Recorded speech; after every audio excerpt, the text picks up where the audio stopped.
લોકસભાની ચૂંટણીને હવે ગણતરીના મહિનાઓ બાકી છે ત્યારે આ તરફ ભાજપે કમર કસી લીધી છે અને યુવા મોરચાને જવાબદારી સોંપી છે। લોકસભાની ચૂંટણીનો ચક્રવ્યૂહ ભેદવા ભાજપના યુવા મોરચાએ તૈયારી હાથ ધરી। નજર છે યુવા મતદારો પર।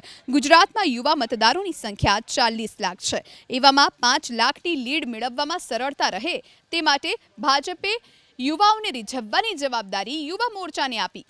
આ માટે ભાજપનો યુવા મોરચા વિવિધ કાર્યક્રમો યોજશે, જેમાં સામેલ છે my first vote for Modi, યુવા અડ્ડા, યુવા ચોપાલ અને નુક્કડ ચર્ચા સહિતના કાર્યક્રમો। ભાજપ યુવા મોરચાના કાર્યકરો યુવાનોને મળશે અને તેમને સરકારની કામગીરીની માહિતી આપશે અને ભાજપને મત આપવા માટે મનાવશે। ફેબ્રુઆરી મહિનાના અંત સુધીમાં તમામ કાર્યક્રમો યોજાશે।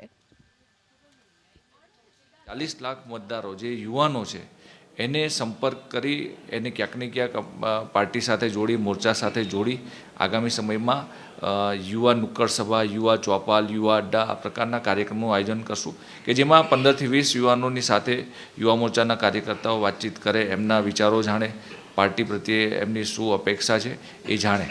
જે રીતે નમો નવ મતદાતા સંમેલનની અંદર ગુજરાતની અંદર ભવ્ય કાર્યક્રમો થયા, જ્યારે પારુલ યુનિવર્સિટીની અંદર CR પાટીલ સાહેબ પોતે ઉપસ્થિત હતા, સિલ્વર ઓક યુનિવર્સિટીની અંદર રાજ્યના મુખ્યમંત્રી આદરણીય શ્રી ભૂપેન્દ્રભાઈ પટેલ સાહેબ ઉપસ્થિત હતા। બંને સંમેલનની અંદર 10,000 જેટલા યુવાનો આ સંમેલનમાં ઉપસ્થિત હતા।